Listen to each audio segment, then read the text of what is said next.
y daremos inicio a la actividad.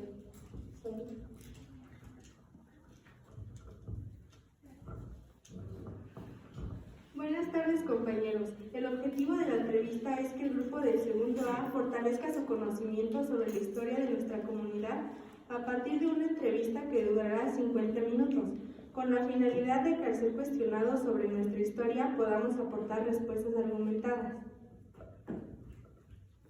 Le pediré al ponente si se puede presentar brevemente.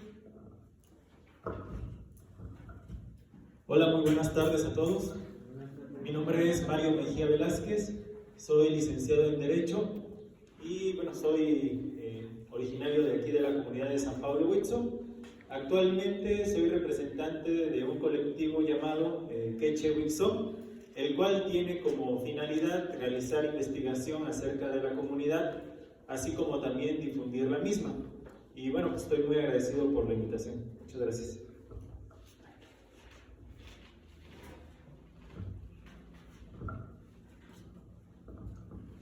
A continuación diré la dinámica. Bueno, los jóvenes harán preguntas y los ponentes van a dar una respuesta de 3 minutos. Cuando lleguen al tiempo, alzaré la mano indicando que el tiempo termina. Al finalizar, mi compañero dará una conclusión.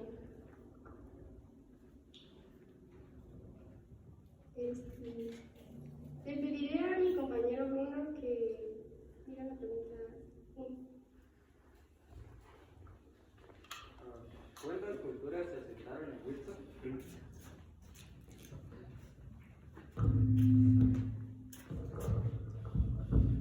¿Cuántas culturas se asentaron en Huitzo?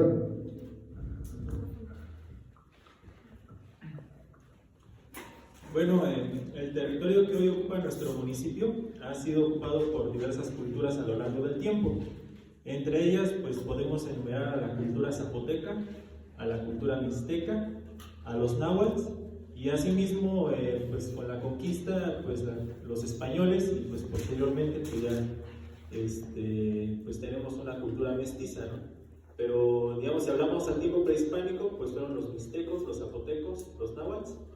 Y bueno, pues ya con su llegada los españoles y bueno, pues ahorita nosotros que nos encontramos. ¿Cuáles eran sus costumbres de cada cultura?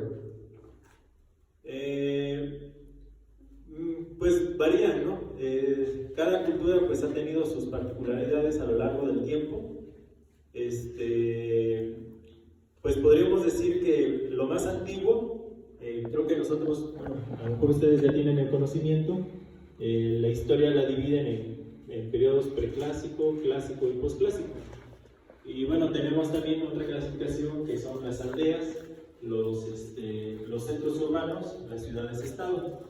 En la época de las aldeas, pues bueno, tenemos que los primeros pobladores, bueno, mucho más antes, pues eran cazadores, recolectores. Posteriormente se empiezan a crear pequeños núcleos, ¿no? Que podríamos llamar núcleos familiares.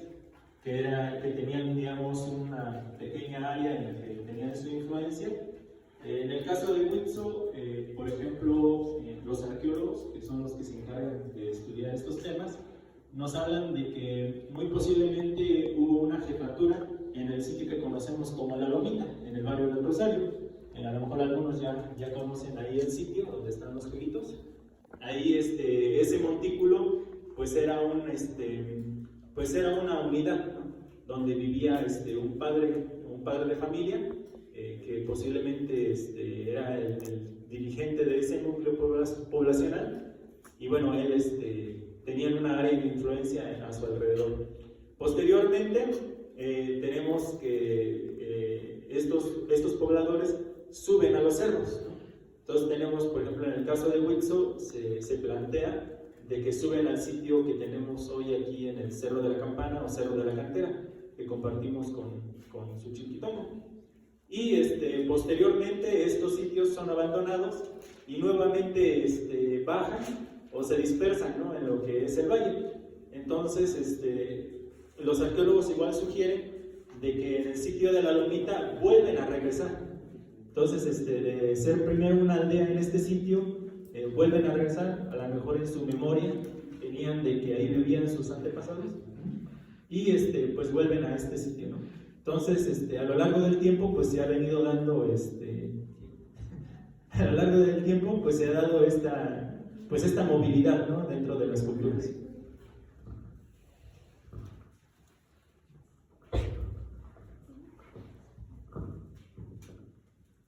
Le pediré a mi compañero Alan que nos apoye con la pregunta número 2.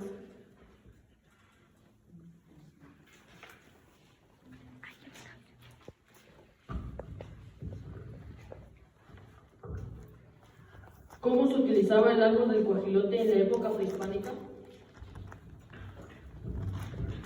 Bueno, el árbol de guajilote, tanto en la época prehispánica como en la actual, pues es un fruto comestible. En el mismo sitio de Dalomita, Dalomita es un sitio muy importante para la comunidad. Desafortunadamente creo que no se le da el valor que debería. Los arqueólogos de igual manera nos comentan, ¿no?, de que en esta zona, en los basureros domésticos, creo que en nuestra casa todos tenemos algún sitio donde pues de repente tiramos que los desperdicios, que todos estos pues ahí se van acumulando. Entonces los arqueólogos, al realizar sus investigaciones, pues buscan estos basureros y en ellos pues encuentran pues todo aquello que las comunidades echaban, ¿no? Sus vasijas, sus trastes, sus utensilios y restos de comida. Entonces ellos nos hablan de que ya desde tiempos muy remotos en estos basureros pues ellos localizaron semillas de guajilote, lo cual pues permite deducir de que desde ese tiempo este fruto ya pertenecía, ¿no?, a la dieta de los habitantes de esta zona. Posteriormente, con la llegada de los mexicas aquí a esta zona, ellos nombran a esta tierra o a estas tierras como Cuauhxilotitlan, ¿no?, y lo identifican con el símbolo que pues creo que la mayoría ha visto, ¿no?, en la cancha de básquet, en la fuente municipal, ¿no?, en los documentos oficiales, pues vemos, ¿no?, el logo, ¿no?, un arbolito con una mazorca. Este glifo lo dan, ¿no?, los mexicas, que así identificaban al pueblo y para que este pueblo pues pagara su tributo, pues, ¿no? Entonces fue una forma en que nos identificaron. ¿Qué significa Cuauhxilotitlan? Pues viene de los vocablos náhuatl, Cuauhitl, que es un árbol, ¿no?, que lo podemos identificar en el glifo que hemos visto. El término xilotl, que es un jilote, y pues nosotros lo vemos como una mazorquita. Y titlán o tlán, que significa entre de, o lugar de, o donde abundan. Entonces el término sería, de Cuauhxilotitlán, sería en el lugar de, o entre de, o donde hay árboles de guajilote. Y asimismo, hay otro documento ya en la época de la colonia, que se llama la Relación Geográfica de Huaxolotitlán, del año de 1581, donde describe que el pueblo vive o se asenta en un llano, donde hay muchos árboles que se conocen como guajilote. Y ahí mismo lo describe que este fruto, pues, la descripción dice que es un fruto que tiene forma de pepino, que los naturales lo comían, ya sea cocido o crudo, y que era dulce de comer. Entonces este árbol, pues sí, de alguna manera desde época prehispánica ha identificado o ha servido para identificar a la comunidad y ha servido en la dieta de los pobladores. ¿Sí? Le pediré a mi compañero Jonathan que nos apoye con la pregunta número 3.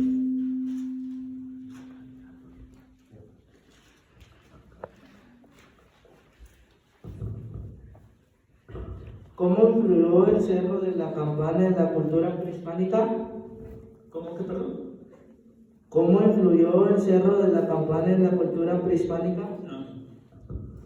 Bueno, el Cerro de la Campana, hay que entenderlo de la siguiente manera. Actualmente, nosotros sabemos de que una parte corresponde a la comunidad de Santiago Xochilquitongo y otra parte corresponde a San Pablo Huenzo, ¿no? Esto no quiere decir de que sean dos sitios distintos, eran un solo sitio, ¿no? O es un solo sitio como tal, pero pues con el paso del tiempo y las divisiones territoriales, pues una parte quedó en términos del pueblo de Xochilquitongo y pues otra parte quedó en términos del pueblo de Huitzo. Respecto a cómo se conoce aquí en Huitzo, nosotros pues lo conocemos como el Cerro de la Cantera o como Cueva de la Vieja, ¿no? A lo mejor algunos han escuchado este nombre. Y en el lado de Santiago Xochilquitongo pues se conoce como Cerro de la Campana, pero es un solo sitio que pues fue el centro rector de un señorío muy importante.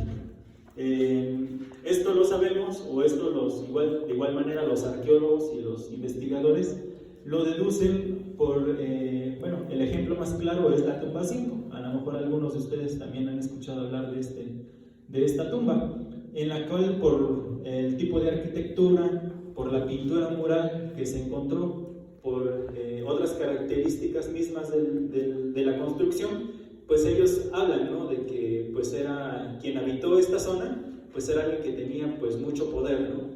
Entonces este sitio pues fue el centro rector posiblemente de un área de influencia pues muy grande, ¿no?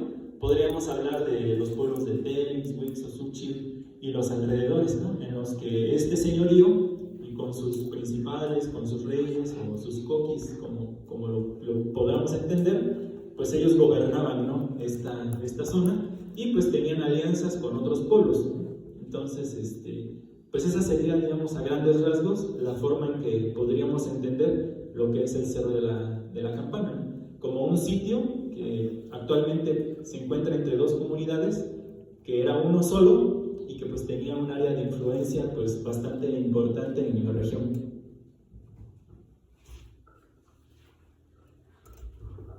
Jonathan, ¿tienes alguna pregunta? No. Ok, gracias. Le pediré a mi compañero Yaret si se me puede apoyar diciendo la pregunta número 4.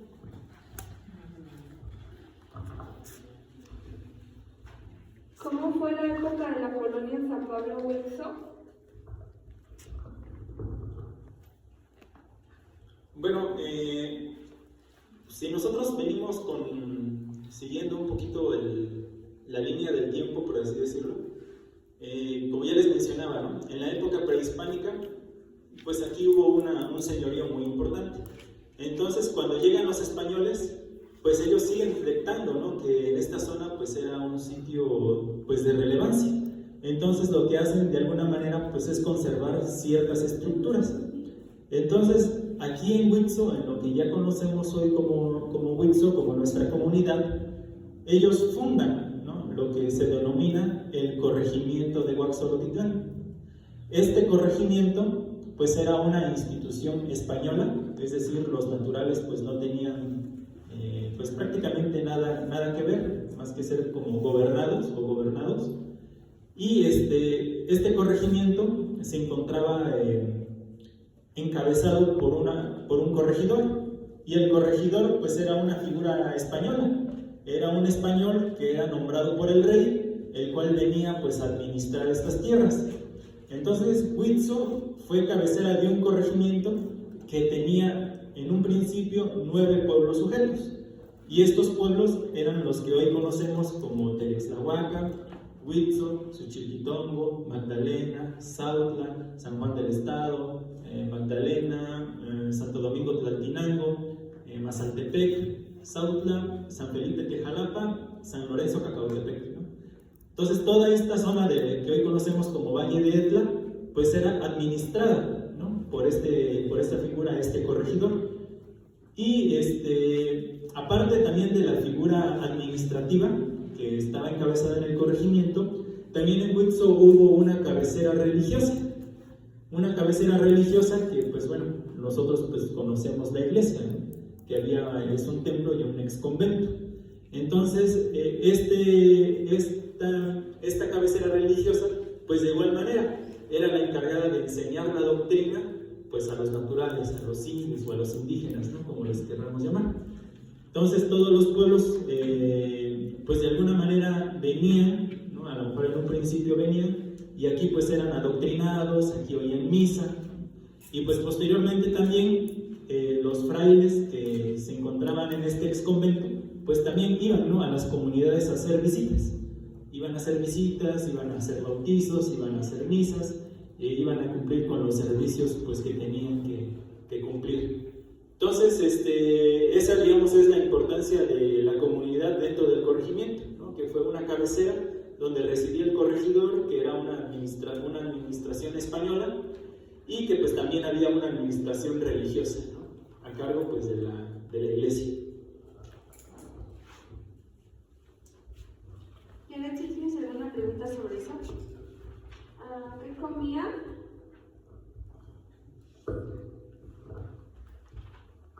Bueno, pues ya pues en los registros, por ejemplo, pues nos hablan de, pues ya, digamos, con la llegada de los españoles, pues llegaron nuevos productos, ¿no? Llega, por ejemplo, lo que son el ganado caprino, ganado bovino, ¿no? Entonces, por ejemplo, hay a los naturales y muchos españoles se les daban extensiones de tierra, ¿no? Para poder tener o criar estos animales, que pues de alguna manera pues también se integran a la dieta. De igual manera, pues bueno, lo más clásico, los frijoles, las tortillas y los nuevos productos que también se integran, ¿no? El trigo, ¿no? Y con el trigo pues ya se generan otro tipo de productos. De igual manera, bueno, también algunas crónicas nos hablan de que, por ejemplo, la iglesia tenía una huerta.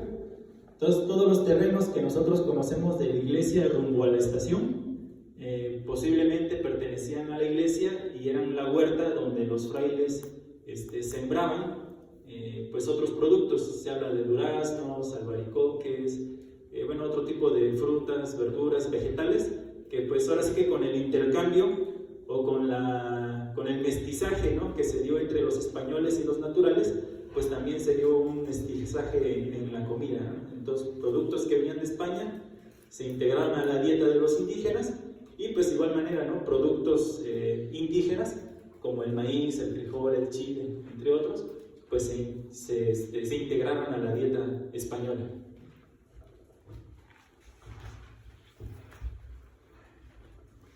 Le pediré a mi compañera Brittany que nos apoye con la pregunta 5. Por favor, Brittany.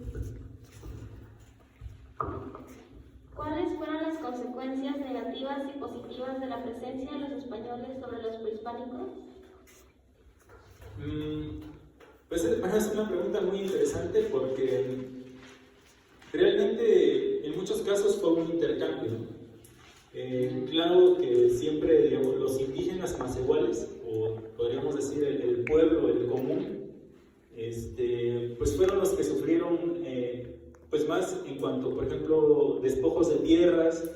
Ellos tenían que pagar un tributo, ¿no? Entonces, pues para pagar este tributo, pues tenían que trabajar. Los corregidores, esta figura que ya mencioné hace un momento, pues ellos también, ¿no? Obligaban muchas veces a los indígenas, ¿no? A trabajar tierras de ellos, o les quitaban tierras y ellos los ponían a trabajarlas para que ellos pudieran, ¿no? Obtener así beneficios. De igual manera, había una élite, ¿no? Los indígenas también cuando llegan los españoles, pues había gobernantes, y estos gobernantes a su vez conservaron, al someterse al bautizarse y al someterse a la jurisdicción española, pues ellos obtuvieron también muchos beneficios. Ellos también tenían tierras, conservaron sus casas, conservaron privilegios, y ellos también muchas veces obligaban a sus mismos súbditos indígenas, por así decirlo, a trabajar para ellos. Entonces, digamos como que la explotación en cuanto al trabajo, como mano de obra barata o mal pagada, o rayando, podríamos decir, a la esclavitud, pues es que los españoles pues obtenían pues beneficios. Y pues dentro de lo positivo, pues es que pues realmente se generó una nueva cultura, ¿no? Que es lo que pues nosotros estamos viviendo hoy en día. Nosotros pues creo que somos productos de este proceso, que podríamos catalogar bueno o malo, dependiendo de los puntos de vista que queramos resaltar. Pero pues nosotros, la forma de vida que hoy tenemos, pues es resultado de ese encuentro, ¿no? De las dos culturas. Y bueno, creo que es lo que podría opinar por el momento. Natalia, ¿tienes alguna pregunta o comentario sobre esto? No, gracias.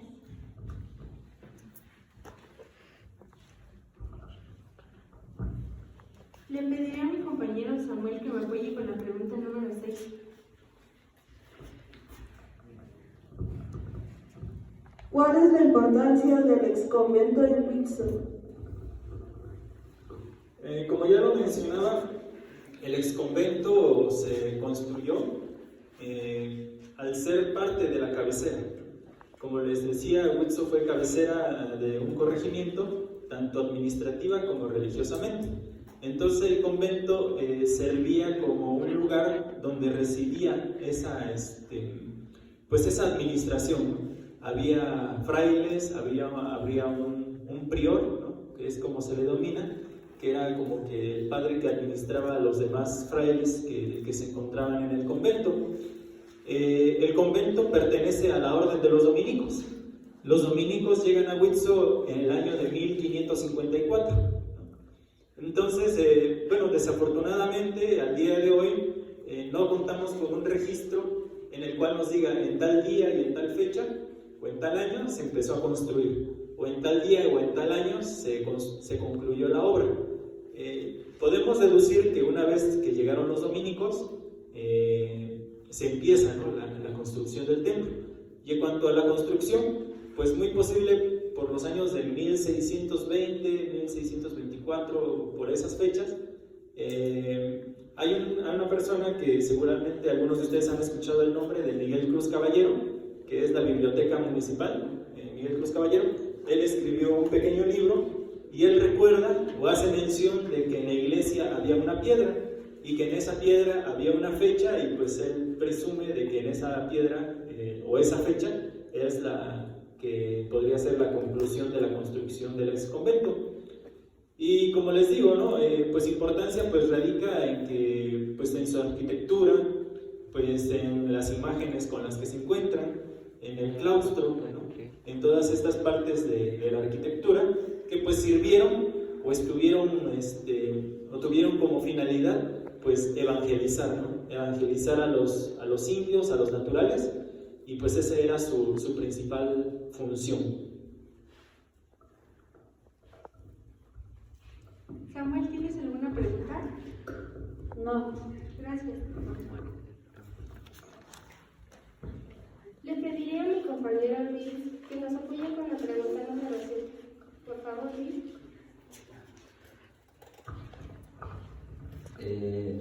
¿Qué consecuencias se presentaron en Huitzil después de la independencia? Bueno, una vez consumada la independencia, pues cada municipio empieza a tener cierta autonomía. Como les mencionaba, y vuelvo otra vez al tema, Huitzil era la cabecera del corregimiento, ¿no? Entonces, al ser cabecera del corregimiento, pues la mayoría de los pueblos o las autoridades de los pueblos venían, ¿no?, a hacer de alguna manera aquí sus trámites, ¿no?, por así decirlo. Si tenían un conflicto de tierras o había la comisión de algún delito o alguna cuestión, pues de alguna manera se venía a dirimir aquí en la cabecera. Cuando se consuma la independencia, pues esta estructura se rompe y quien toma protagonismo es la Villa de Etla, ¿no? Todavía hace algunos años o todavía pues vamos, o nuestros padres o nosotros aún íbamos a la Villa de Etla a hacer algunos trámites, a pagar ciertos impuestos, ¿no? Porque Etla se convirtió, digamos, en una cabecera de distrito, ¿no? Se recompone, digamos, la estructura, ¿no? Y cada pueblo empieza a tener ya mayor autonomía, ya no dependían de Huitzil, ¿no? Ya Huitzil ya no administraba, Huitzil corregimiento, ¿no?, ya no administraba, ya no tenía nada que ver con Télix, ya no tenía nada que ver con Xochiquitongo, ya era un pueblo más, ¿no? Tenemos el dato de que en el año de 1521 se crea, ¿no?, el primer ayuntamiento, ¿no? Entonces, con este ayuntamiento, pues tenemos de que ya cada pueblo se dan sus propias autoridades, ¿no? Ya no tenían antes, por ejemplo, para que una autoridad, por ejemplo, de San Felipe de Jalapa, que digamos es uno de los pueblos más alejados de nosotros, tenía que venir a Huitzo, ¿no? A que aquí el corregidor le reconociera de alguna manera su autoridad, ¿no? Y otra vez ya regresaban a su comunidad ya investidos como autoridades. Ya no. Ahora se piensa de que ahora se nombraban jefes políticos, ¿no? Todos los jefes políticos ya se encontraban ahora en la villa de Etla, y ahora los pueblos pues tenían que acudir a la villa de Etla a realizar estas cuestiones administrativas. Entonces para Huitzo pues más que nada tuvo esa implicación, que dejó de ser esa cabecera, ¿no? Dejó de ser como que el centro rector de estos pueblos que mencioné hace un momento, y pues se convierte en una comunidad más, ¿no? Y ya es donde se pierde, ¿no? El nombre de Huaxolotitlán, o el corregimiento de Huaxolotitlán, o bueno, en algunos documentos hemos encontrado el nombre de Huaxolotitlán, el Grande de la Real Corona, y pues pasa a ser San Pablo Huitzo únicamente. Luis, ¿tienes alguna pregunta o comentario sobre esto? No, gracias.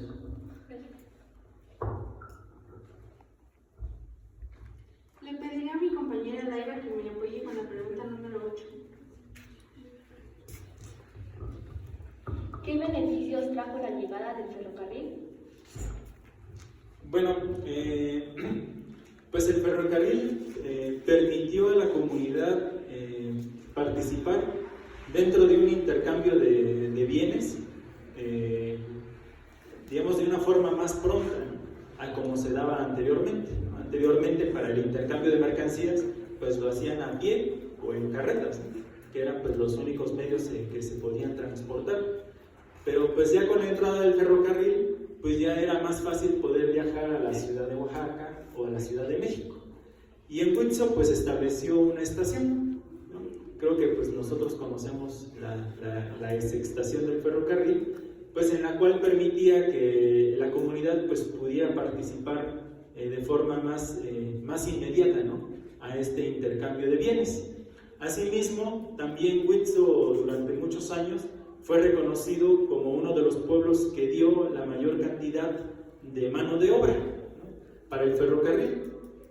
Entonces, pues seguramente o muy posiblemente algunos de sus abuelos o inclusive de sus padres, pues fue ferrocarrilero. Entonces, entonces el hecho de que, por ejemplo, los padres de nuestros abuelos, pues trabajaran en el campo, se dedicaran a criar sus animales, a que ya los hijos pues pudieran tener un salario, pudieran viajar más rápido, pues esto permitió que hubiera cambios más, pues más rápidos dentro de la comunidad.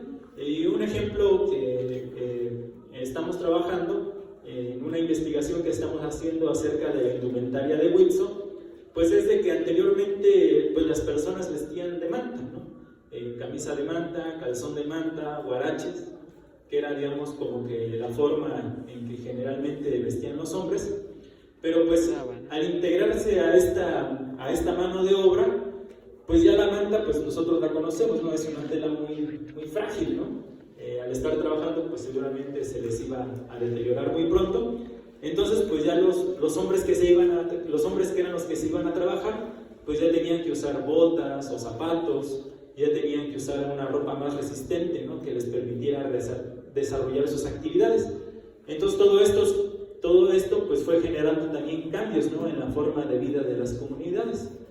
Seguramente si ibas más fácil a México o a Oaxaca, a la ciudad de Oaxaca, pues podías traer otro tipo de cosas, ¿no? Ropa, bienes, servicios, ¿no? Que podías acceder. Entonces pues estos fueron los cambios que se fueron dando también dentro de la comunidad con la llegada del ferrocarril.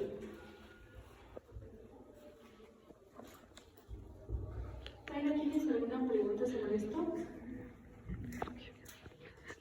No, gracias. Le pediría a mi compañera Camila que nos apoye con la pregunta número 9. Por favor, Camila. ¿Por qué Huitzo es rico en cultura? Bueno, Huitzo, esta es una apreciación personal, como lo mencionábamos, ¿no? En Huitzo participaron muchas culturas, ¿no? Los arqueólogos de igual manera nos dan esta información que desde el año 1400 a.C., posiblemente fueron las primeras, se tiene registro, ¿no?, de los primeros asentamientos aquí en la comunidad, siendo el más antiguo, pues el que ya mencioné, el sitio de la Lomita, ahí en la segunda sección. Entonces, a lo largo del tiempo, pues tenemos, también por la situación geográfica, ¿no?, somos la entrada, pues, al valle, ¿no? Entonces, hasta el día de hoy, ¿no?, la supercarretera, pues, como vía de comunicación, pues entra, ¿no?, por esta parte del valle.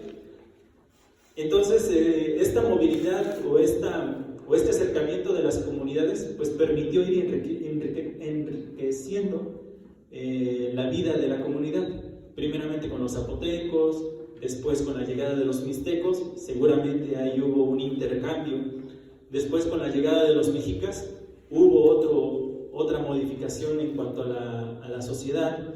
Llegan los españoles, se establece el corregimiento, pues igual, ¿no?, vienen con todo con toda esa riqueza, con todo ese cambio cultural que se dio. La pregunta anterior, ¿no?, llega el ferrocarril, igual, ¿no?, nos permite viajar más pronto, a que más personas vengan. Entonces esto a lo largo del tiempo pues ha venido modificando nuestras costumbres, nuestras tradiciones. Y esto pues ha tenido tanto impactos positivos y negativos, si lo queremos ver de alguna manera. Comunidades a lo mejor un poco más alejadas, ¿no?, en la sierra o aquí en el mismo valle, ¿no?, a lo mejor comunidades un poquito más lejanas, pues conservan más auténticas, ¿no?, ciertas costumbres, ciertas tradiciones, formas de hablar, formas de vestir, formas de comer. Y la comunidad de Huitzó, pues como hemos estado más expuestos, ¿no?, al intercambio, a que más personas vengan, pasen, se vengan a vivir, o muchos locales también se vayan a vivir fuera, pues esto ha permitido también que nuestras mismas costumbres, nuestras mismas tradiciones, pues tengan o hayan cambiado de forma un poquito más rápida.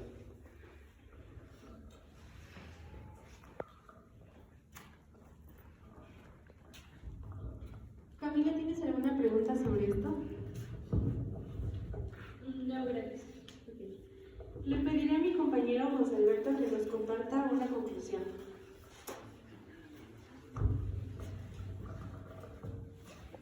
Yo daré un resumen sobre el tema. Los temas de esta entrevista son muy importantes como lo es en nuestra comunidad. El exconvento fue un tema muy importante ya que es una de las cosas que más información nos aporta para entender la historia del lugar.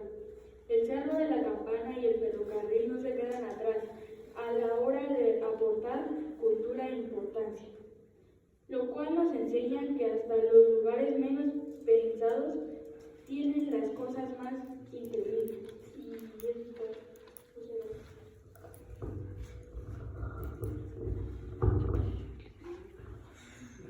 Bueno, hemos terminado con la actividad y para ello daremos un fuerte aplauso a los ponentes, por favor.